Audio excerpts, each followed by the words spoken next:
Purple Warriors podcast. I'm your host, Ali Sugars, and thank you for joining us. This podcast is about raising awareness for domestic and family abuse by allowing survivors to share their own journeys to recovery. You will find practical yet powerful information and tools that you can immediately implement into your own journey to recovery. You will also hear information on how you can help someone you suspect may be in a toxic relationship. To support this podcast and get access to amazing bonus content, click Become a Patron for more information. If you have a story to share, reach out to me, Ali F. Sugars, on Facebook, YouTube and Instagram. Hosts and guests will often discuss sensitive topics in detail. While this is done with the utmost respect and dignity, this may cause triggers for some listeners.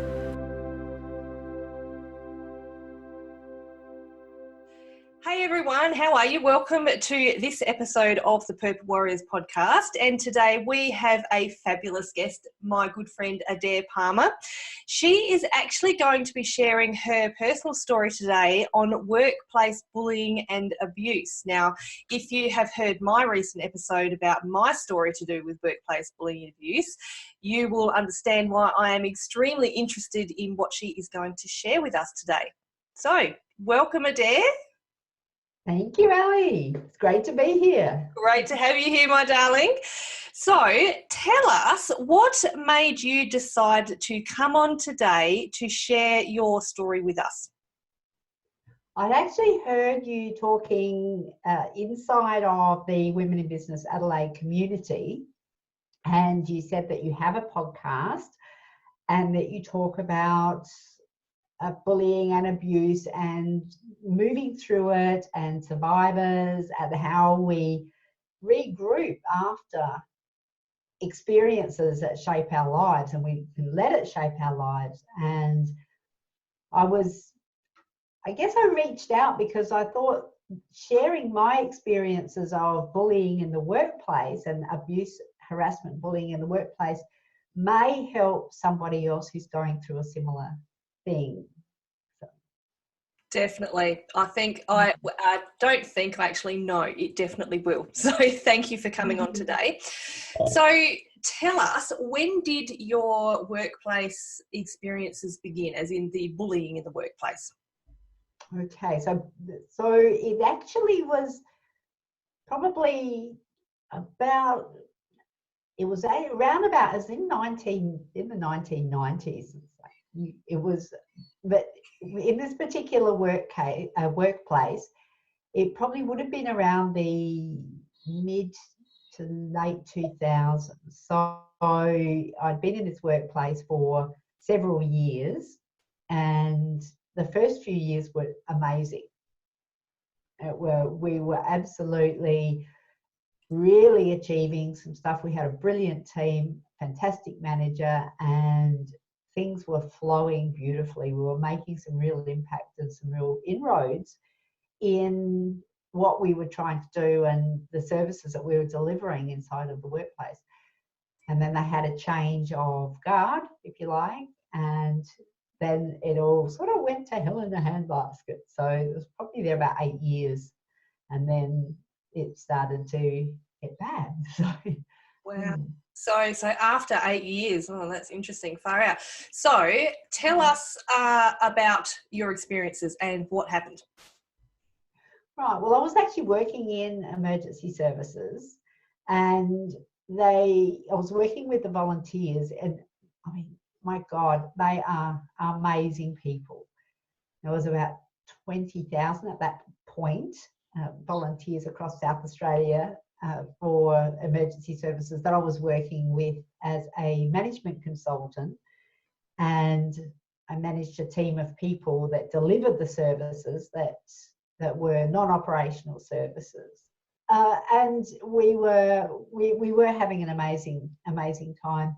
When they had the change of guard and they had brought in new managers, the old manager had left, and I was put into offered the position, won the position as temporary manager, and that was extended for 3 months at a time, and they did that for 2 years.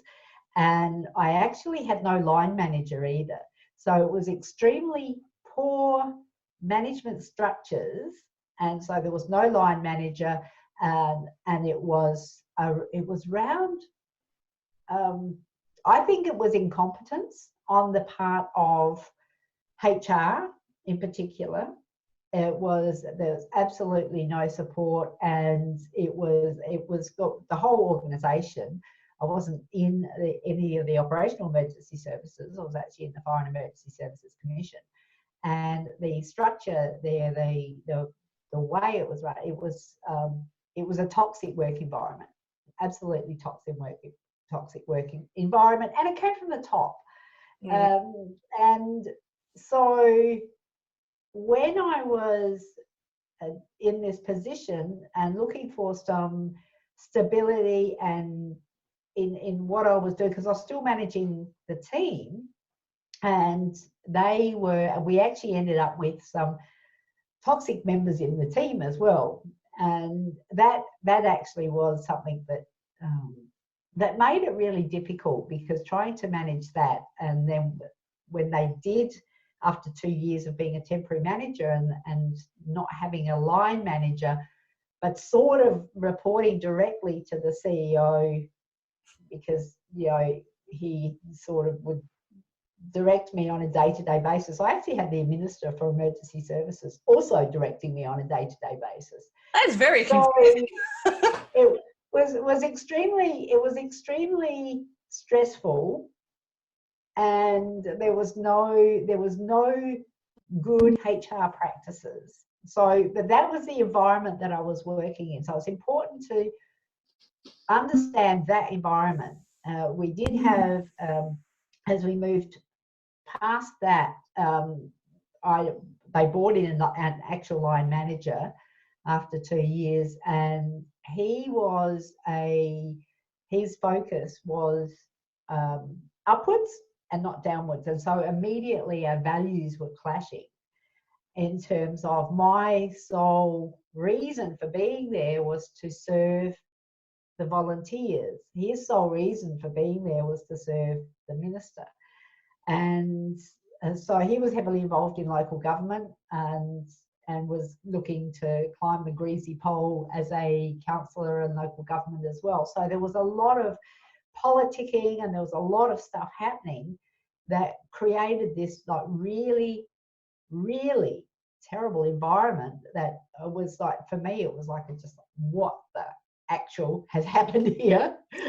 so it was, so I was sort of, over a couple of years, or 3 years probably, was sort of slapped out of my reverie. It was like I think it was like the boy, you put the frog into the pot and you don't actually realise what's happening.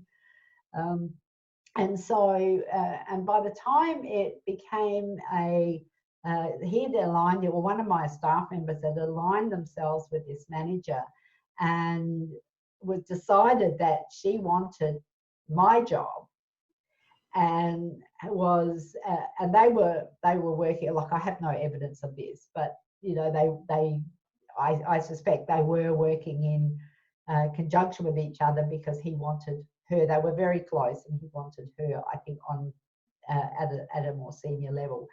So while I have no evidence of this is what I observed happening, and more I was sidelined. And so when she, just an important part of the story also is I was responsible for setting up and managing and coordinating the Working in Harmony program across emergency services for South Australia. So that was my brief, and among other things, there was lots of other projects that I was involved in setting up and spearheaded, but this was one that was particularly close to my heart.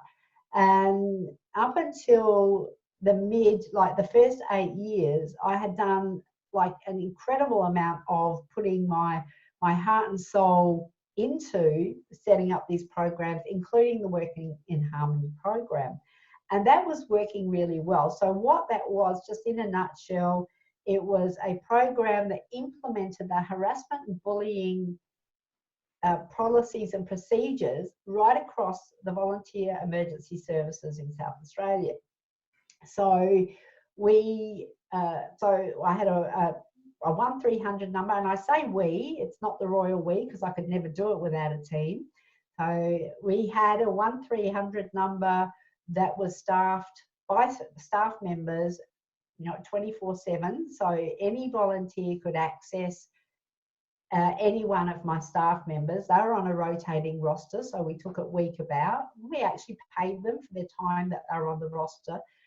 So, and then I recruited a team of volunteer harassment contact officers right across Australia, South Australia. So we ended up with about 50 that were trained. So I recruited and trained them in the policies and procedures in helping people who felt they'd been harassed or bullied at the local level. So this is right into a brigade or a unit across those country fire service or state emergency service. And that was set up, and that was going really well. In conjunction with that, I'd also set up developed and did train the trainer for what a training package called Workplace Dignity Training. And in conjunction with an amazing consultant called Andy Sebastian. So shout out to you, Andy, if you're anywhere here. I haven't had contact with you for a long time, but she had the expertise and the knowledge in the work health safety regulations in regard to harassment and bullying. So we worked together, and I set up this training with her expert knowledge in the content, and set up the systems for the training to go out to every brigade and every unit in South Australia. And there were, I can't remember, but I think there was well over 100 brigades in South Australia, and over 60 units. So brigades of the country fire service, units of state emergency service. And the brief was for the team that I ran. They were located in 6 places around South Australia, regional South Australia, and their brief was to go out and do the training in every single brigade and every single unit in their patch, in their area of responsibility. So I had invested a huge amount in this because I absolutely believed that the way that it was education, it was providing avenues for people to be able to have some options explained and support if they felt they'd been harassed or bullied. And I invested so much, and I believed in the system. That's a really important point. I actually believed in what I'd set up, and I was championing it. And like I said, I gave it life, if you like, and I perhaps held it a little bit too close to my heart, because it was, it definitely sat very strongly with the value system that I have about, sort of we're all linking arms and let's have a group hug and all that, what they used to call, warm fuzzy shit in emergency services. So if they weren't on the back of a truck doing the operational stuff, we did find it a little bit difficult to work into, but we used our excellent communication skills and we started getting some inroads. So programs like that were often seen as back, as I said, warm fuzzy shit, but we did start having some inroads and some successes. So then fast forward to the time where we had this change of guard, had this manager who was aligned with one of my staff members, or one of the staff members who had aligned herself with the new manager who had completely conflicting values. And I didn't actually even realise it at the time. And it came back to me, there was a heap of stuff around this particular staff member, and there was complaints, many complaints about spreading rumours, backstabbing and poor behaviour, unethical, inappropriate and definitely unprofessional behaviour by what she was saying. And it wasn't just from in the team, it was from other people across in particular in the region that she was working in. But nobody would put their name to it. So they would come to me and they would say, hey, I heard her say this to her, or she said this to me. And I'll say, are you willing to put in a complaint? Because you can't actually act on it unless you have someone that says, I'm willing to stand by, because otherwise it's, sort of, well, it still is she said, or she said, he said.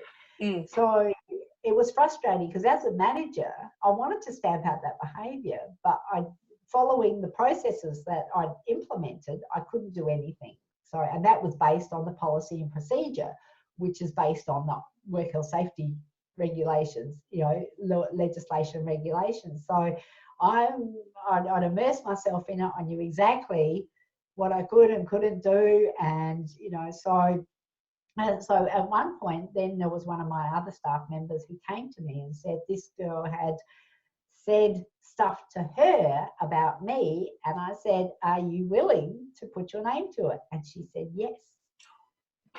And I went, oh my God, I have to act, because otherwise it just makes me, there's no integrity, there's no, nothing there. And I'm going, well, so personally, and at that point, because there was the undermining from the manager, the line manager, and I was in a pretty bad place by then, sort of drinking heavily and wanting to escape it all, but feeling stuck. Felt like I was walking through quicksand. I totally understand all that. Well, actually, it was sewage. Felt like I was walking through sewage every day, just to get to work. And I had many mental health days, and it was just really, really awful. And so I went to the manager, and I said, I want to make a complaint. I've written it up, and I want to make a complaint. And he said, I'll investigate it. Now he was advised by the I can't even remember what it's called now. I've just I can't so much. In the work health safety section, they have a counselling, employee assistance program type counselling section, where they go and do debriefs after events, and they provide one-on-one counselling and psychological services to people and they actually dealt with the staff side of things. So they would, for workplace bullying, harassment, they would deal with the staff in conjunction with HR. So it was sort of like a bit of a staff/volunteer division on like inside of that this particular unit.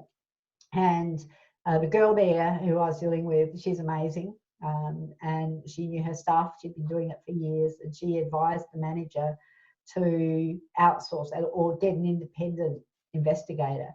He actually chose to investigate it himself, and he talked to the staff member who said she'd put her name to this complaint, like to having this conversation with the girl that I put the complaint against him. He investigated it, and he said he can't find an outcome because it was her word against this other girl's. And I knew my right of appeal. He actually said in the investigation report there was no right of appeal, and I knew that I had a right of appeal.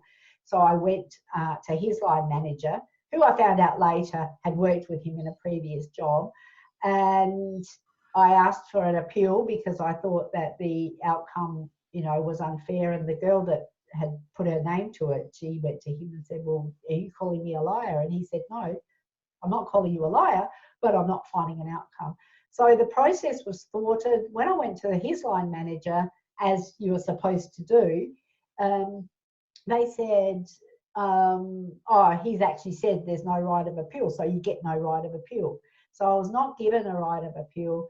And so then I was looking at the options that I had according to the policies and procedures that I'd implemented, and escalating it further. So one of those options was taking it to the Public Service Association. I was a member there, and they said basically, if you haven't gone, you go back to your organisation and you have to escalate it through there. And so I went back there. So it was running around in circles, and I was absolutely getting nowhere. And it was almost like the players at that time, they, it became sort of personal. It felt personal. It really did.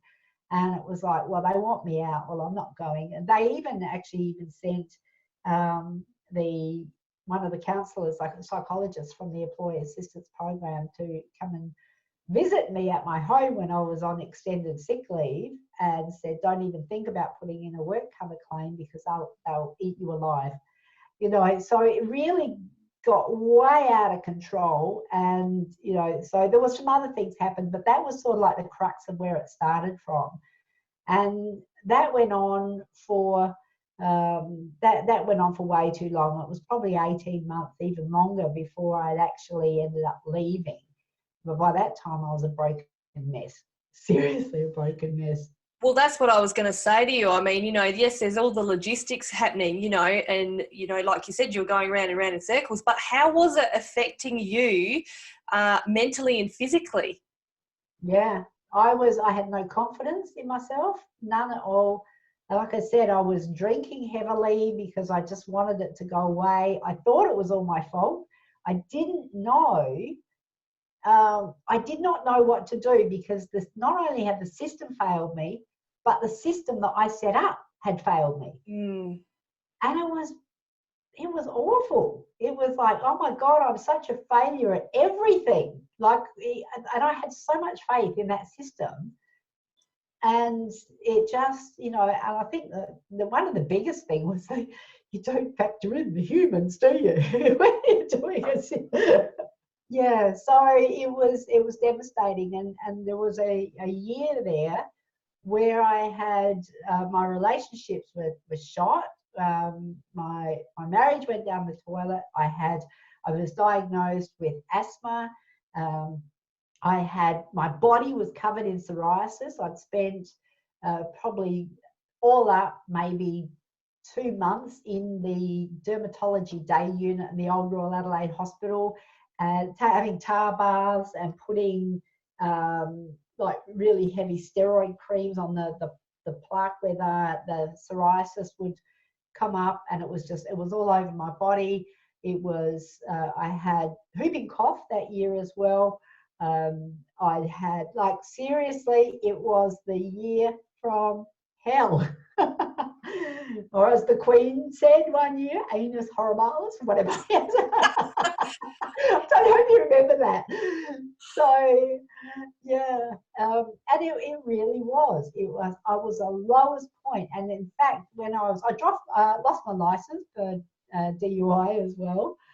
And yeah, so it was really like the warning signs are there, but I didn't see them. Because I'm just got caught in this sewer, the septic of what was my life then. It was just, and that's terrible. The thing too. We are often so immersed in what's going on that we, number one, we can't see what's happening to us ourselves. We kind of get so deep in it. But I think it's really important here also to point out to maybe the perpetrators or the bulliers, whatever you want to call them, they don't realise that, what they're doing, how it affects people. When we go to work, we go to and present ourselves as professionals, to try to hide it. So they don't necessarily see what's happening in the background. Like when you say we're walking through sewage, losing our license, we're drinking heavily. We're doing all this stuff is happening to us mentally and physically, Yeah. And the shame that was around, especially the DUI. Yeah. That was like, seriously, and it wasn't really. It wasn't even a wake-up call. It was, and I was blaming people a lot for that, and going, well, if you guys weren't such assholes, I'd be able to cope. So there was an element of blame there, which is, I think, but seriously, it was, it was really the shame around that, and the shame about, sort of not being able to cope and not being able to perform my job. And I kept going back to that job that I loved in that same workplace. And I'm going, what did I do wrong? What have I done wrong? So it was a lot of also self-blame as well, as, you know, sort of blaming other people for their behaviour. So, yeah. Tell me this then. This is a question that I've just thought of. So you said that it was a system that you had set up, that you had implemented. My question to you is, do you think that the people that you took the complaint with, so your boss or line manager or whatever he was, do you think he actually followed that system through properly? No, he didn't. So therefore, it's not really that the, you know, your system failed you, it's that he failed you. Yeah. Oh, it definitely did. He absolutely, definitely did. And his line managers failed as well. In the middle of it, I couldn't see that. I could not see that. So when he said, you've got no right of appeal, and I went to his line manager and said, I actually do have a right of appeal. And she said, no, you don't. And then the PSA said, oh, we'll send you back to deal with it internally. I was exhausted, absolutely exhausted. And I just wanted to just crawl under a rock and not deal with it, because it was, you know, what started as there's been bullying and harassment here, and, you know, and I know, and following that process, because I had I knew that the process would work. We'd actually used it with other people, and, you know, like when people are put in, and obviously the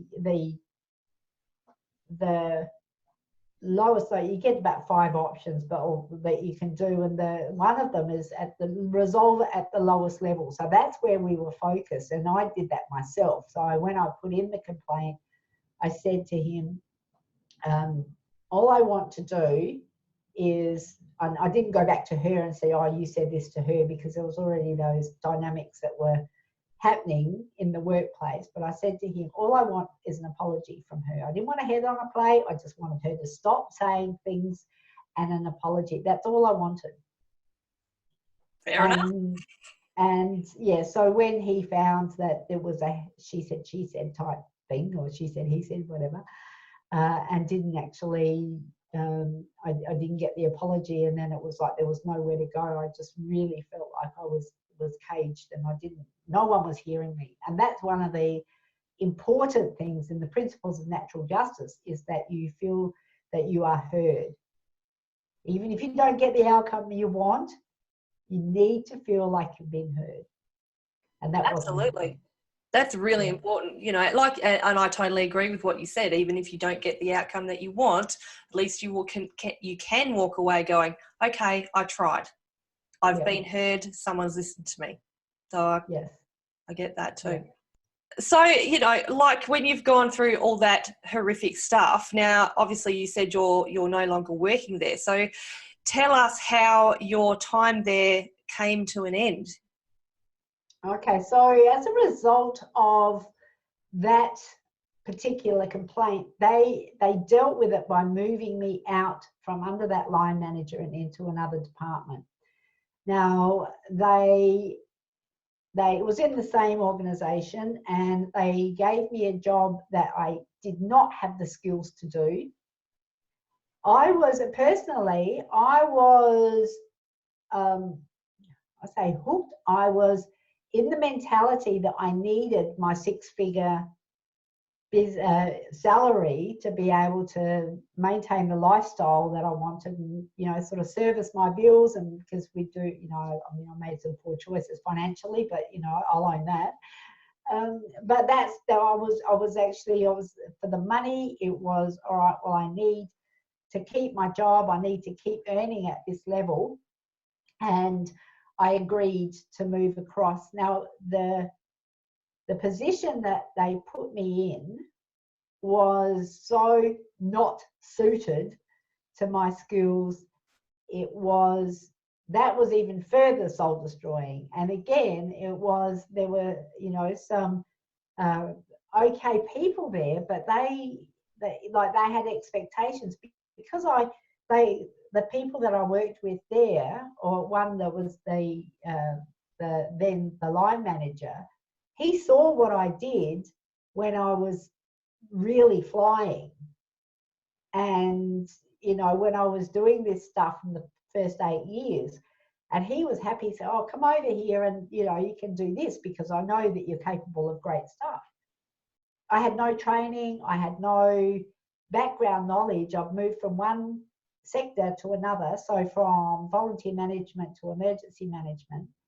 And I didn't know the actual, like the mechanics of how that industry worked. I didn't know the players because I'd been involved in volunteer management and I was a leader in the field in that area. But in emergency management, it was like, whoa. And when you do that to someone who's disenfranchised and who is, you know, not well mentally, emotionally, physically, and think that that's going to solve the problem for the line manager with his staff. So he got what he wanted, and the other girl got that position. So they were working together. Yes, that was. But I was moved sideways, and I was floundering. I absolutely, and then I was going again. My ability to perform was severely compromised, and I didn't do the job that they wanted me to do. And I was angry, I was hurt, I blamed myself, I blamed other people. I didn't know where to go to get help because I didn't feel safe. So, and that went on for a couple of years. And then when I left, I actually decided, because again, the manager who had said, yes, come and work for me, he'd retired. And then there were some other people come in, another change of guard. And then it was almost like Groundhog Day. Yeah. So while there was a sort of an element of support and encouragement from that area, when he left, it was like I felt exposed and vulnerable again.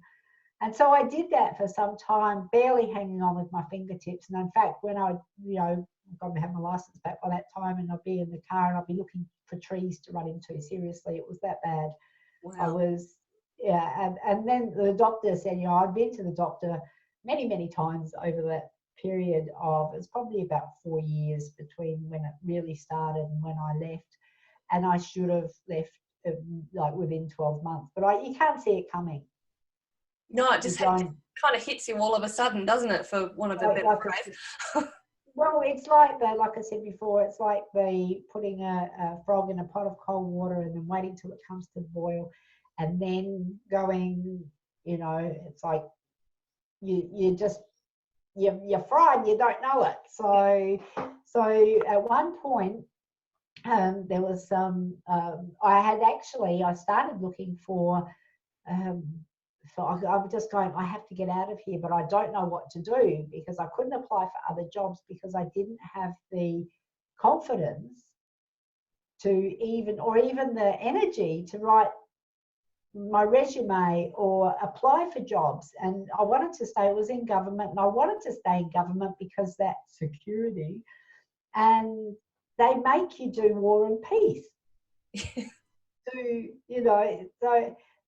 They had targeted voluntary separation packages, and I was going, oh, I'd love to have a TVSP. And then they said, no, it only goes if your position goes. No, we have to keep your position. And so there was, you know, they couldn't even make me redundant. So there was nothing in it for me, and it was just getting worse and worse. So one day I'd been looking for home-based work and what I can do to be self-employed, because I just thought, if I'm having an asshole boss, I want that to be me. I really did not want for, you know, I wanted to be responsible for my own outcomes. And I just thought, I'm rejecting the whole system. And I don't think I consciously knew it at the time, but I knew that I had to get out. And I knew that I wouldn't, I didn't feel safe. And even staying in government, I just didn't have the energy to apply for other jobs it just, my self-confidence, my self-worth, everything was just at rock bottom. And so to be able to step up and go, I think I can do that job over there in another part of government, say with education department or, you know, something, another department, then it would have been, I just didn't have, you know, I'd look at it and I'd go, I can't do that.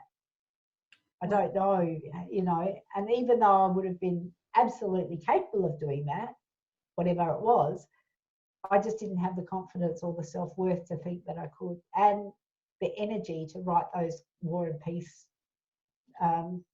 applications. So over probably maybe a 6-month period, I kept looking more and more for online work. I was looking for anything, like seriously anything. And then I decided that I would just leave. And so after, there was one day that I just went, I'm not coming back. It was a Friday, and I just remembered packing up my desk. And I hated myself for doing it like this, because I felt like I'd gone as far as I could. And I knew that if I had to come back on Monday, I would have done something on the weekend to make sure that there was no me on Monday. It was that bad. So I packed up my desk. That happened over maybe the week before, just taking things that were personal things. And then on the Monday, and I don't even really remember making a conscious decision, but I just went on the Monday, I rang up and I just said, I went to the doctor and I said, I want all my sick pay, all my sick leave. And I calculated I had like months of sick leave, which was, you know, because accumulated over the decade, more than a decade that I was there. And he said, because I thought, you know, you probably have to go and take it a week at a time and then just keep, you know, sick leave. But he was great. I said to him, this is what's happening. And he was great. And he said, tell me how long you've got, and I'll write out a sick certificate, medical certificate for the whole lot. Yeah. And that was a huge load off my mind. And so I did that, and then I submitted that to HR, and that was several months. And then I took all my long service leave, which I resented that, because I'd got all my long service leave. I took all of that because when I was planning, from long service leave, I was going to go on holiday for a couple of months, and now I'm using it to pay the rent and pay the mortgage and eat and live. And I really resented that. And then I had all my holidays as well. So the sick leave came first, then the holidays came, then the long service leave. And that took me to just over 12 months of, I guess, recovery. So what I'd done in that time was I basically curled up under my bed. I wasn't even on my bed. I was curled up in the fetal position under my bed crying. And and then I just decided that, you know, I needed to restart my journey, but I didn't know what to do or how to do it. But I had to heal first. So I just, you know, kept looking for work online, wanting to do it, because I didn't think I had any skills that I was able to do. But I built a community. I mean, I'd actually signed up with a network marketing company because I thought that was going to be, you know, the whole thing that says, all right, well, I'm going to make 6 figures now being a network marketer. And well, that didn't eventuate. But what had come of that was I'd learned a whole lot around social media, what to do, what not to do. And I built a community through Meetup. So I built a community as in Meetup, because my background is in community development. Wherever I go, I tend to do that. It's just, I think it's part of my DNA. It's like, let's get like-minded people together and have a group hug. And I thought that I actually built a really thriving community through Meetup. And it was called Adelaide Anti-Aging and Youthful Living, because the network marketing company that I got into was all around anti-aging and, you know, living younger. Because my I was going to, you know, sort of get them along to meetups and then just say, hey, buy my product and sign up. But before the first meetup happened, I came to my senses, and I actually had guest speakers, and I had the products just surreptitiously in the background, and I had inquiries about it, and I give some away for door prizes, and it was nice. It was never replacing my income that I had, but it gave me an outlet. And because I built this community, I had an offer to do hypnotherapy in return for sending an email for to that community on Meetup. And I just think it's like one of the things that you cannot anticipate is when you let it unfold in front of you, you can't anticipate where the help is coming from or where you're going to end up. So I didn't know what hypnotherapy was, and I went, oh, yeah, free training for sending a couple of emails. They even gave me the email copy, and I did it. I sent it off. I did the hypnotherapy training. I loved it. I opened a clinic. I started actually earning some money, and then I went and did the NLP training, and just and then a whole new world opened up, and it was just amazing. I'm so grateful. That's so good. Yeah, so I met amazing people who are heart-centered and who want to help people, support each other. It was just a whole, I had no idea these people existed. And it's clear now, just watching you talk about it now, you know, the difference watching you talk about your workplace experience and now talking about what you do is just, you know, it's a total 180. So you can tell, and it is amazing how we get led into what we're doing through our experiences. And I've got no doubt, like, you know, I'm going on an assumption here, but I'm assuming that the hypnotherapy was very therapeutic to you. That's exactly right. It was. You are assuming correctly. It was one of those things that doing the hypnotherapy had helped me to get my own life. It was actually, the hypnotherapy was great. NLP combines neuro-linguistic programming. For those of you who don't know NLP, it's about reprogramming and getting rid of some beliefs and conditioning that's instilled in us in early life or before birth, and there's a whole heap of stuff that goes along with that. But it is one of the most powerful modalities that I know, coupled with energy healing. So there's like, I wouldn't discount any of it, but for me it was one of the most powerful things to do the timeline transformation therapy and to actually get rid of some of that stuff that I was carrying around from years and years ago that I didn't even know was affecting me. Because I thought it was the here and the now that was bringing that stuff, but it wasn't. It was stuff that was years and years ago. Really powerful stuff. And yes, you can't be a healer without healing yourself. Very well said. Extremely well said. Yeah. So a question I have for you now, and I'm really interested in the answers to these next couple of questions. So when you first left your position, your government position, how did you cope with things like when you went past the workplace or when you might have come across someone that you used to work with? How did you cope emotionally, you know, physically? What happened? I couldn't go near it. I could not drive down the street where it was. It's in the city, and I could not drive down. I reckon that was probably 2, maybe even 3 years before I could not, when I'd even think about it, I would have, my throat would clench up, my guts would twist into a knot, and it was like such a dense negative energy that I would feel. I couldn't even I could not go near it. It just was awful. So, yeah. Wow. What about when you came across someone like, and when I say come across, I mean even like seeing a photo of them or, you know, coming across them on social media. How did you cope with that? I walked the other way. I blocked everybody on social media. Yep. That's the first thing I did. But I remember seeing one of them, someone in the street in the city, and it wasn't near that area. And I just like, you know, the fight or flight. Mm-hmm. I just bolted. I went the other way, and I just, you know, heart's pounding and, you know, getting cold sweats, and it was like a physiological reaction that I just went, this is like, and that was a couple of years after as well. Really. Far out. So yeah.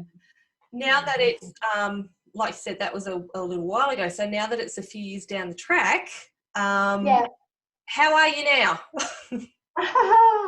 Well, I'm pleased to say I'm here and I'm healthy and I've never been happier.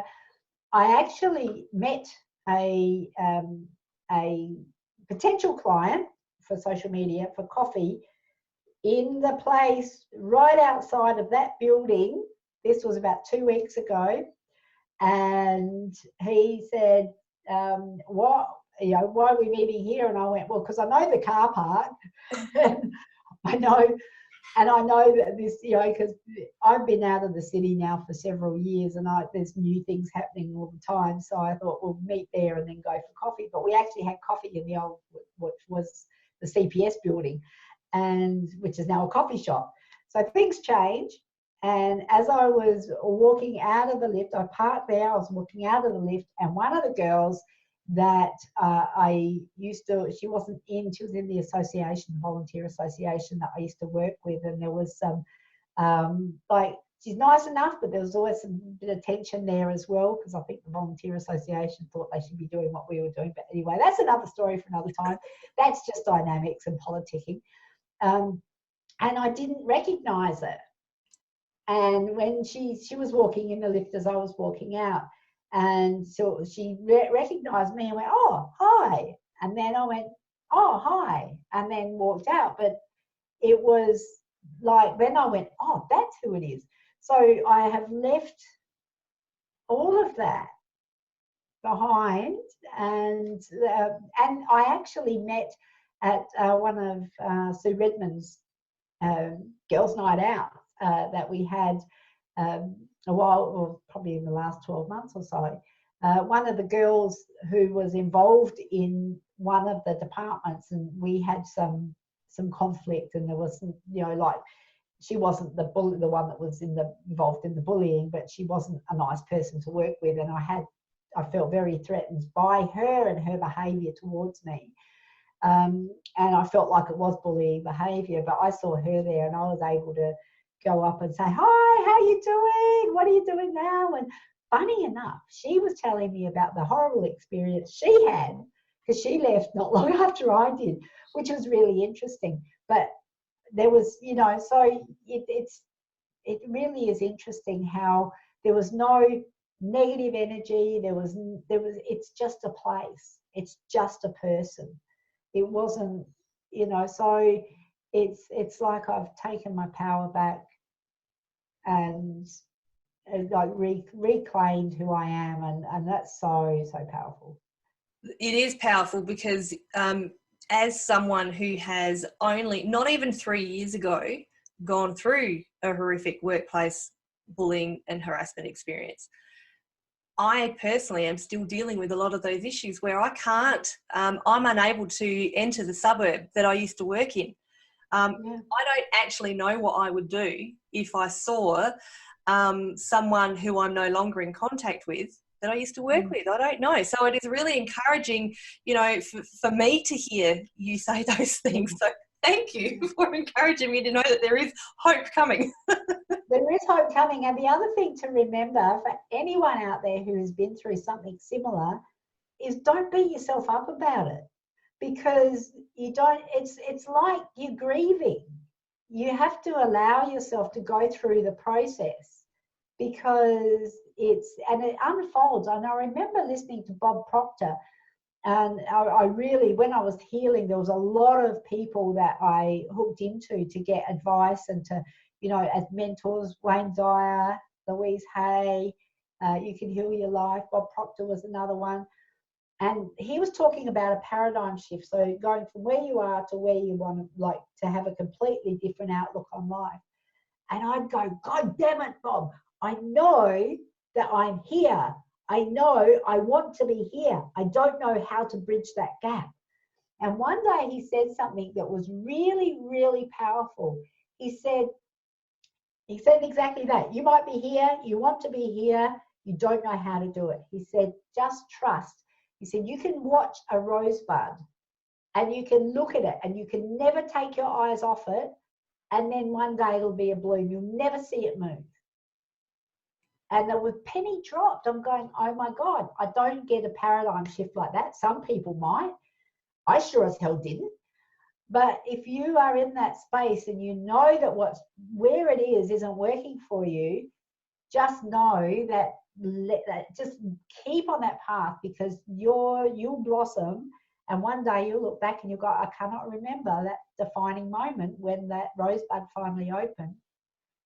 Because I can't put my finger on it, but it was really, really helpful for when I heard him say that, because then I let go and I stopped being anxious about wanting to be here and getting here. And I just thought, well, I've just got to let it unfold as it unfolds. And so that's my advice, is give yourself a break, not, you know, for you and everybody else who's in a similar position, and just keep looking to do things that are healing for you. Brilliant. The more you move towards that, the more you'll move away from that.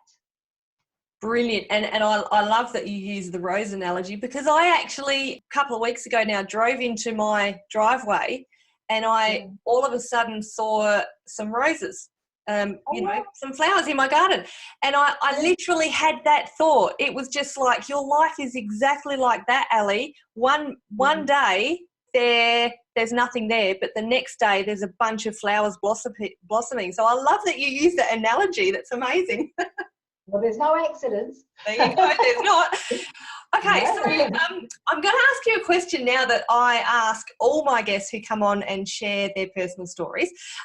So if you could go back and speak to yourself before all of that stuff happened, what advice would you give to yourself? I would say to love yourself. Yep. Because whatever you deal with, now it could be a relationship breakdown, it could be bullying in the workplace, it could be anything that makes you upset. If you've got an inherent sense of love for yourself and self-worth, and I had to do a lot of work on that, then you can deal with anything. So, you know, it is, because if you know that in here that you're always going to be okay, whatever gets thrown at you from the outside, it doesn't matter. Beautiful. So it really is. And I did, I've actually attended self-love retreats. I still do daily work on, you know, on myself.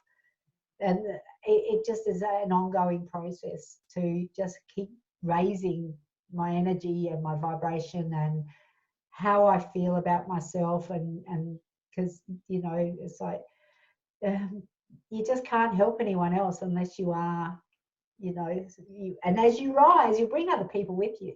Oh, absolutely. So 100%. Yeah. So to Adaire back in back in the early mid 2000s, you know, just love yourself, sweetie. Yeah.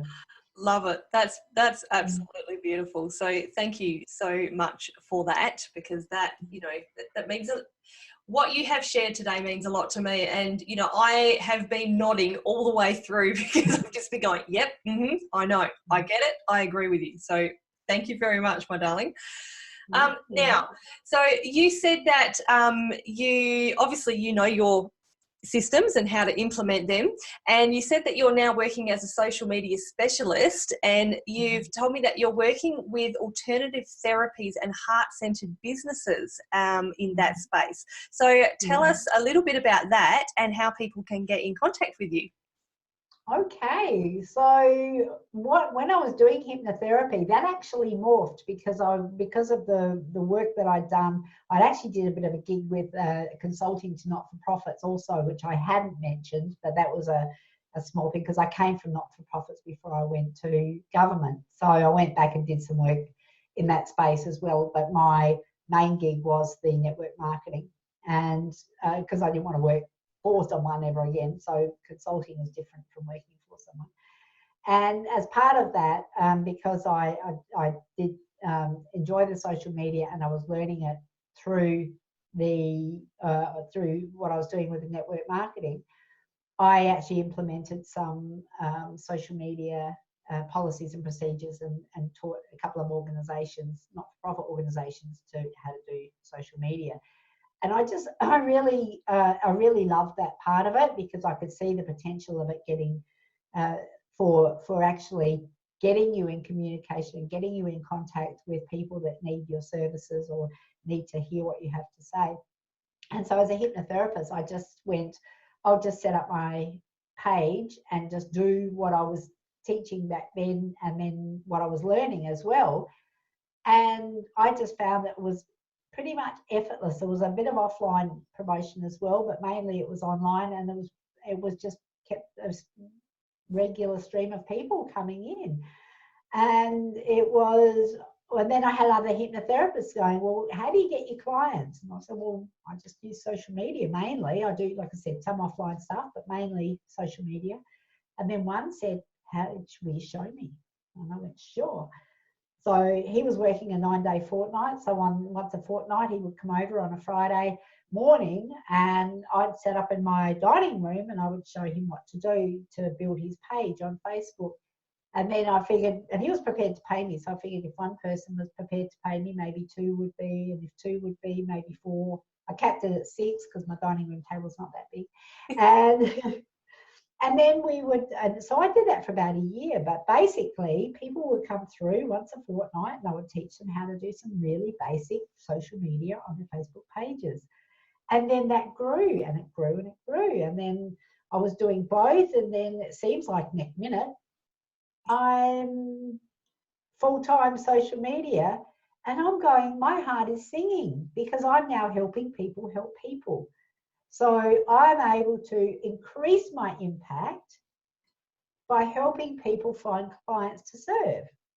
And I'm going, wow, I get goosebumps. Does that not fit exactly what I'm about? And being able to expand because if I was doing one-on-one hypnotherapy, I'm only helping one person. But if I'm helping hypnotherapists to help their clients, and I'm helping 2, 3, 4, 10 hypnotherapists or spiritual-based healers, or then help their clients, then I've just expounded my impact exponentially. So isn't that amazing how, what was a crappy experience is actually through your healing led you into what you're doing? I just love that. No, right? I just go, sometimes I actually have to go, oh my God, is this my life? Yes, it is. The other thing I want to say about that is when I was going through that paradigm shift, the new felt awkward. And, I would have to think, letting go of those old beliefs, it felt really awkward and it felt wrong until you fully embody the new beliefs. So, and I'll give you an example, that whole letting go of that 6-figure security in government and and doing things differently and doing business from a different perspective. Every time I would do that, I'd feel I'm not doing the right thing. This isn't what I was taught. This isn't how it should be. It feels like when you're trying on new things, when you're trying on even new shoes or new clothes or whatever, it felt different. It felt awkward because it wasn't what I was used to. So I had to cast off all of that stuff. So if you are feeling like it's not real, just keep going because it can be real. It is real. I'm going to absolutely back you up on that because, you know, it's very similar to you. Because of my experiences, I have been led into doing what I'm doing now. And it did feel awkward. You know, when I started doing this and I started working with people who've survived all kinds of abuse, I was like, I don't know that I'm qualified. I don't know that I can do this. But it was, for me personally, it was like at the beginning of this year, 2020, I had this shift in myself that went, you are exactly where you need to be. Perfect. And when that happened, it was like, whoa, that's it. I can't even explain what it was like. It's just like a light bulb coming on. I know. 2020 is going there. Well, it already is a magnificent year for all of us. It really is. 2020 vision, we're flying. We really are. So with you there, sister. So just to finish off, so where can people find you on, in particular, of course, social media? How can they get in contact with you? Well, if you're looking for social media, I do have a business page. It's called Social Media with Adaire, and you're welcome to send me a message on that page. I've just finished setting up the new chatbot on there. And if you are in the healing or alternative therapies or coaching space, please do drop in and please, send me a message on social media with Adaire or even personal, Adaire Palmer on Facebook. I'm more than happy to connect personally because it is all about the heart. It's all about personal connection. So while I've automated systems and teach people how to do that, it really is about the heart-to-heart connection. And as Mari Smith says, she's my favourite influencer, you can care at scale. So send me a message and I'm sure there'll be a link here somewhere. Definitely. Or reach out and connect with me personally. If you are looking for some help, some counselling, some therapy yourself, if you're whatever you're doing, if you're not in business for yourself, please reach out as well because I have an amazing network of people that are healers, that are practitioners, highly, highly skilled, who can help you. And I'm more than happy to give a referral. And I can back that up too. I know that Adaire works. I know a lot of the amazing people that you have access to. So totally back you up there. So thank you, my darling, for sharing your story with us today. It's been an absolute pleasure. It has, yes. So thank you very much. Thank you so much for having me here too. I've really enjoyed our chat and I'm actually honoured. So I can't wait to see how far this goes. Your podcast is a winner. I know. Thank you, beautiful lady. All right, we will see you again soon.